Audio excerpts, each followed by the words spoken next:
This is Democracy Now! I'm Juan Gonzalez. The banking industry's handling of home foreclosures is coming under increasing scrutiny after revelations that employees at several lenders had approved thousands of foreclosure affidavits and other documents without proper vetting. We're joined now by New York Supreme Court Justice Arthur Schack, who has made national headlines for rejecting dozens of foreclosure filings due to faulty paperwork from banks and lenders. Judge Schack, could you tell us what caused your decision as you were reviewing many of these cases? Well, as time went on, I got to see many problems. I look at the papers, review them, and I noted what I would call very questionable practices in a number of foreclosure filings. My job is to do justice. I mean, there are foreclosures that I approve. And in New York State, to approve a foreclosure, a lender has to do three things. They have to show me that there's a mortgage, that they own the mortgage the day the case commenced, and there's a default by the borrower. The biggest problem seems to be proving that they own the mortgage the day the case commenced.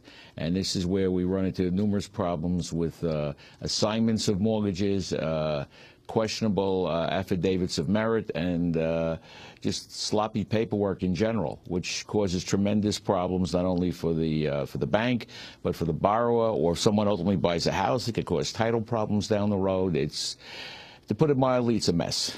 Well, I was reading an article in the Washington Post this week about some of these problems in terms of who actually owns the loans, and that article reported basically that because there was so much securitization and switching of assignments that even the banks themselves often didn't know who was the real legal owner, who had the proper documentation. In fact, you'd be amazed. We have settlement conferences where we try to modify mortgages, and one of the great mysteries sometimes is who is the investor, who actually owns the securitization.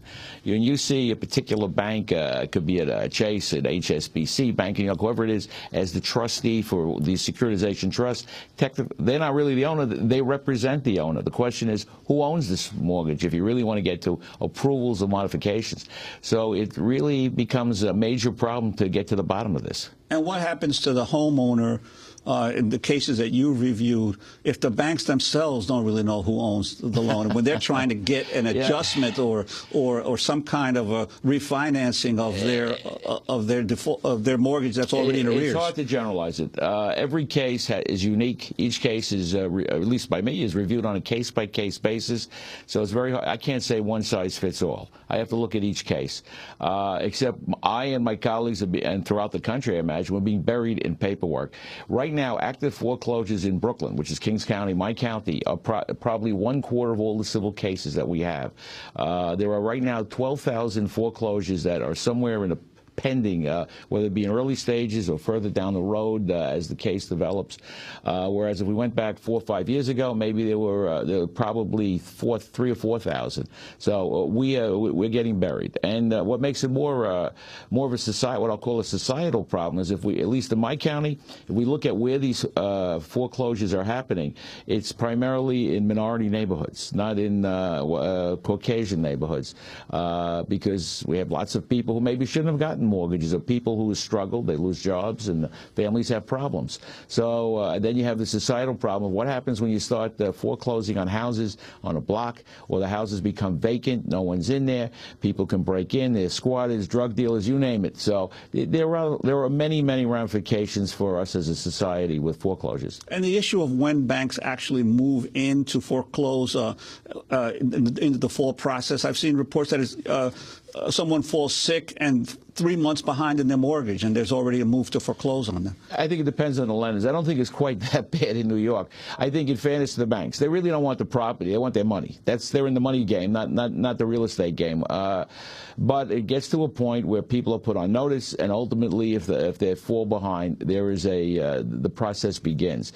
In New York State, I believe in New York State, it takes longer to foreclose on a property than any other state, primarily because we have judges, and you just can't do it without a judge. And further, we're so backed up in the paperwork. We only have so many clerks, so many judges, and it takes time to review these cases. We're dealing with people's lives and their homes and roofs over their heads, and we want to do it right. So it takes time to foreclose, whether we get to a successful conclusion, end the case, or whether we ultimately have a judgment and the people are forced out. And Judge Schack, what would be the remedy for someone who has been, in essence, foreclosed on illegally and maybe already out of their home? Well, probably. I mean, I don't want to give legal advice, but if someone feels that there's a judgment or there's a problem with it, I mean, obviously they might have to move to vacate the judgment. But with respect to robo-signers, I have discovered this. Not the names I've read about recently in the Washington Post or some other names that have been out there in the last few days over the wire service. But I have come across certain people. If you read my decisions, I don't want to go into names or name names, but there are names I see all the time who who are obviously robo-signers. In fact, there's one individual, I'm working on a decision, I'm not going to go any further, where I have very strong evidence this person admits to being a robo-signer. Now, you've come under a lot of heat for your standing up and saying, hey, the law has to be followed in every one of these cases. Are we a government of laws, not of men? And what's been the reaction within the court administration to this heat and attention on your decisions? Well, the court administration itself is fine. I mean, I'm a judge. I'm elected, not appointed, I might add, elected by the people of, actually, at the time, Kings County and Staten Island, Richmond County. Now it's just Kings because we've changed the districts. But I am an elected judge. I've received no heat from the court administration. If banks do not like what they do, what I have done or anyone else, they have a right to appeal. This is how our system of justice works. I know that in my own county, more judges now scrutinize these mortgages than they did before, looking to make sure that everything's done legally correct. I don't want to say that we look for defects. We look to make sure that justice is done. So if the little guy wins, he wins. The bank wins, they win. It isn't a matter of we're out with an agenda. Our agenda is justice.